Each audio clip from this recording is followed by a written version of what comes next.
va venir se greffer à notre module de reporting qui s'appelle Eddy Report et Décision, qui va vous permettre de vous simplifier la vie en termes d'utilisation et de liaison avec Excel.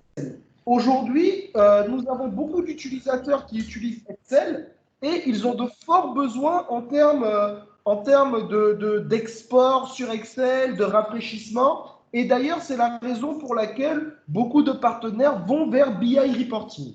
À l'époque, nous avions donc le module qui s'appelait édition pilotée, qui nous permettait de faire pas mal d'états, qui nous permettait de travailler, qui nous permettait de faire la liaison avec Excel via des exports.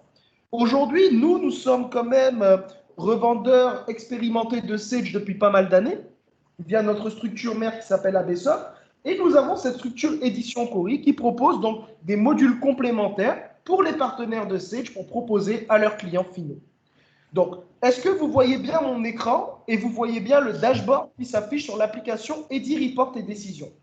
Sur ce dashboard, très rapidement, ce n'est pas le but de la présentation d'aujourd'hui, mais je vais vous montrer un dashboard que nous avons réalisé rapidement sur notre soft.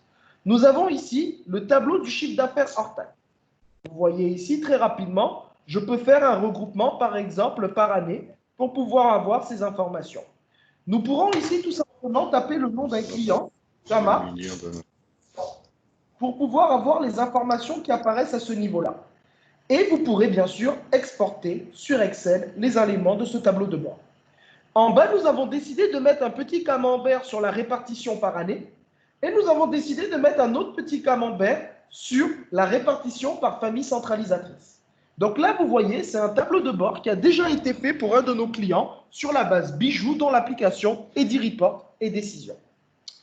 Lorsque je fais CTRL 1 sur mon ordinateur, vous avez une page qui apparaît qui s'appelle Cori Hub. Est-ce que vous la voyez? Parce que comme je suis en bureau à distance par Teams, je voudrais savoir est-ce qu'elle s'affiche devant vous. Claude, est-ce que tu vois sur la droite une fenêtre qui s'ouvre qui s'appelle Cori Hub? Oui, oui. Bien. Donc regardez, je vais tout simplement renseigner mon nom d'utilisateur et mon mot de passe. Et je me connecte. À partir du moment où je me connecte, j'arrive sur une nouvelle interface. Et regardez, même quand je refais CTRL 1, cette fenêtre disparaît. Je suis sur le bureau, je refais CTRL 1, la même fenêtre apparaît. Et quelles sont les fonctionnalités que je vais avoir sur cette application? Je vais avoir ce que nous, on appelle la liaison Excel. Qu'est-ce que je pourrais faire avec la liaison Excel? Dans la liaison Excel, je vais pouvoir insérer une source de données dans un fichier Excel, bien sûr, rafraîchir la source de données afin de ne plus avoir besoin de rentrer soit dans Sage, soit dans Eddy Report pour pouvoir avoir la source de données qui se rafraîchit dans Excel. Et ensuite, on a créé ce qu'on appelle des assistants. On a l'assistant Excel qui permet de créer un tableau à partir de la source de données que nous avons créée. Nous avons l'assistant qui permet de créer un graphe dans la cellule active. Et nous avons l'assistant qui permet de créer un tableau croisé dynamique. Enfin, nous avons l'assistant qui permet même de faire la fusion de tableaux. Je donne un exemple pour la fusion de tableaux pour que vous puissiez comprendre. Disons que j'ai un tableau dans ma feuille 1 qui contient le numéro des factures. Ensuite, dans un deuxième tableau, j'ai une autre source de données où j'ai aussi les numéros de factures. Et j'aimerais créer un tableau qui va me ramener les numéros de factures qui se trouvent dans le tableau 1 et dans le tableau 2 sur une autre feuille. Très rapidement, je pourrais l'avoir. Pour pouvoir vous le synthétiser sur Sage, par exemple, j'ai un client qui a des affaires au niveau des ventes, je créerai une source de données affaires au niveau des ventes. Ensuite, je crée une deuxième source de données au niveau des achats, où je ramènerai aussi les affaires. Et cela me permettra d'avoir très rapidement quoi? La fonction merge, fusion des tableaux, qui me ramènera en fait les mêmes affaires avec l'ensemble des données des ventes et des achats qui va apparaître. Ensuite, j'ai la fonction liste de recherche qui me permettra de consulter des états que nous aurons conçus dans l'application Eddy Report et Décision.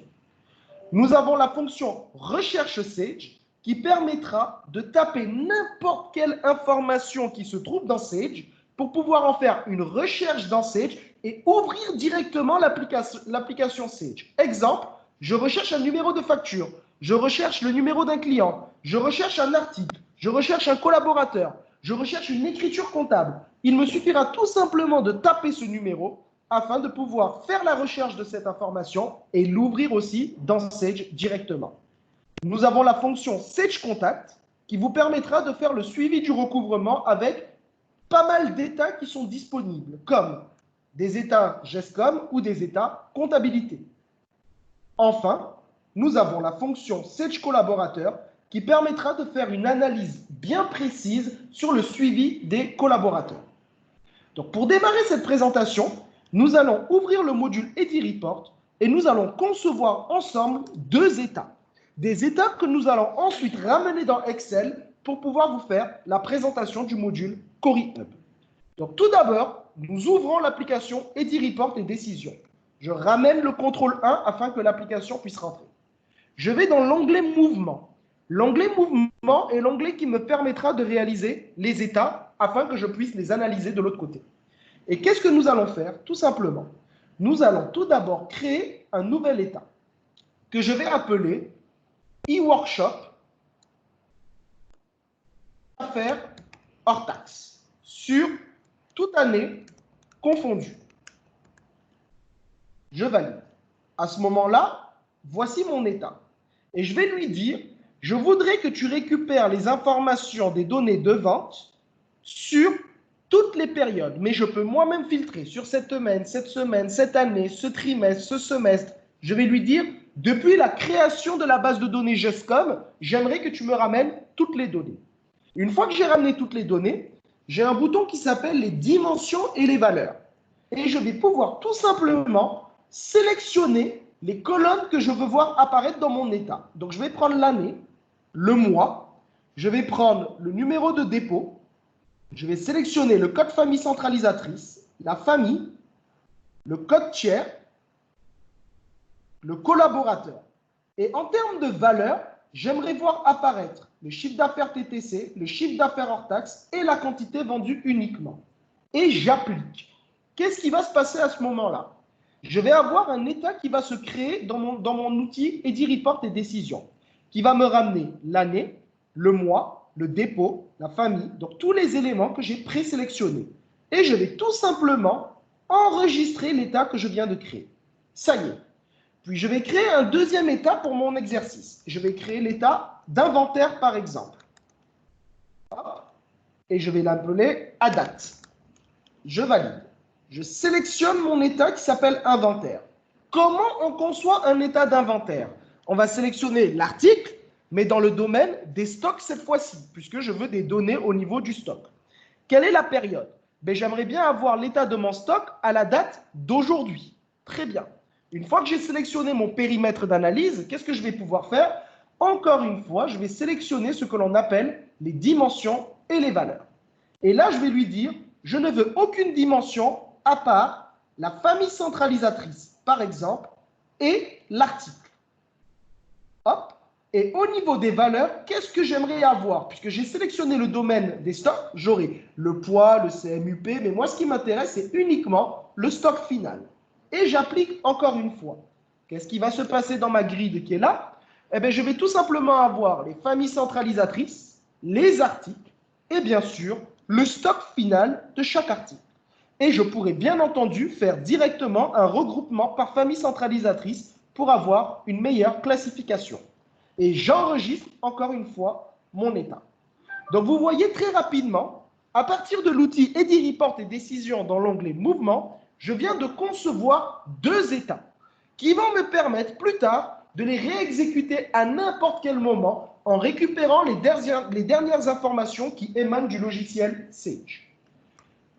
Une fois que j'ai créé mes états, qu'est-ce que l'on va faire? On va tout simplement ouvrir un fichier Excel. Donc, je vais prendre Excel et je l'ouvre.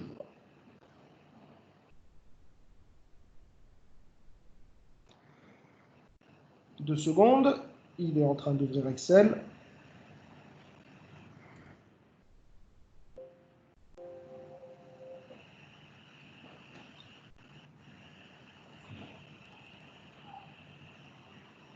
Est-ce que vous voyez le fichier Excel qui est ouvert?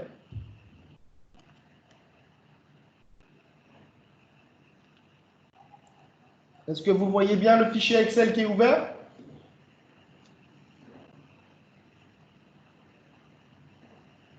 Allô, allô?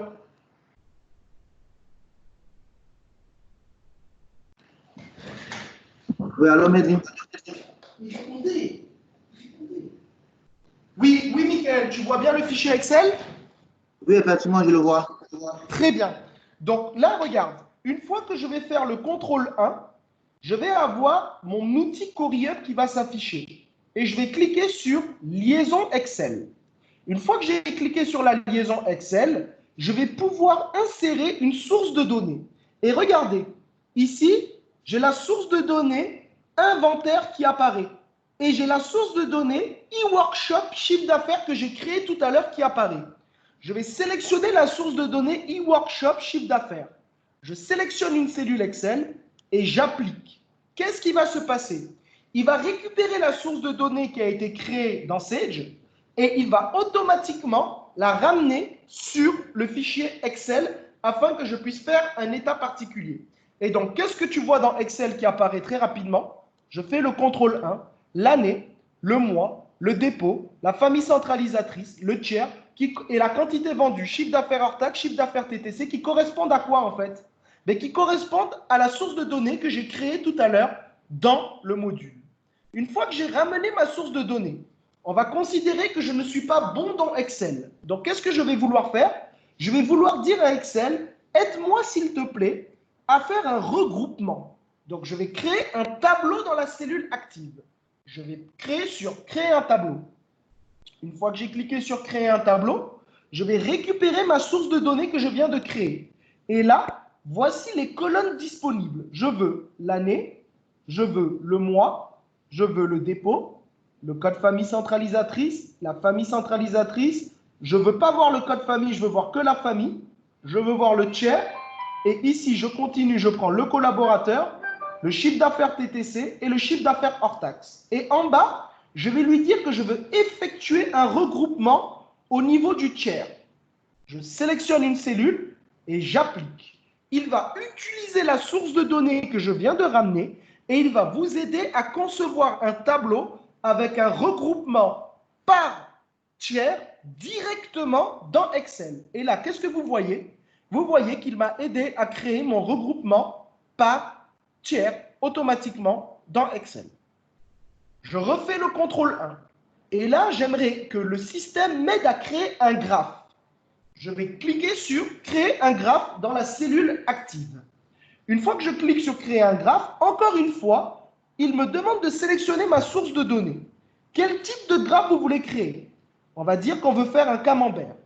Qu'est-ce que vous voulez analyser? Le chiffre d'affaires hors taxe en fonction de l'année, limité aux 10 meilleures années en termes de chiffre d'affaires.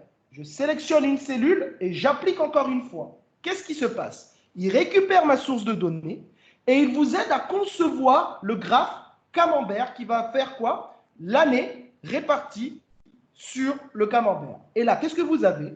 La source de données e-workshop qui a été créée et qui vous ramène l'année 2019, 2018, 2020 directement dans Excel. Encore une fois, nous allons dire très bien, mais je veux faire un autre graphe.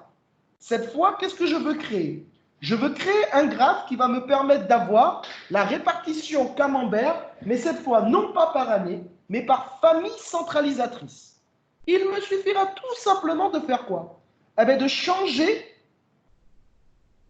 mon type de graphe. Je vais prendre le camembert, l'analyse chiffre d'affaires hors taxe, mais cette fois, au lieu de faire en fonction de l'année, on va faire en fonction de la famille centralisatrice, limitée aux 10 meilleures familles dans chiffre d'affaires. Je sélectionne encore une fois une cellule dans Excel et j'applique. Qu'est-ce qu'il va faire? Il va utiliser encore une fois ma source de données de tout à l'heure pour vous aider à concevoir le graphe.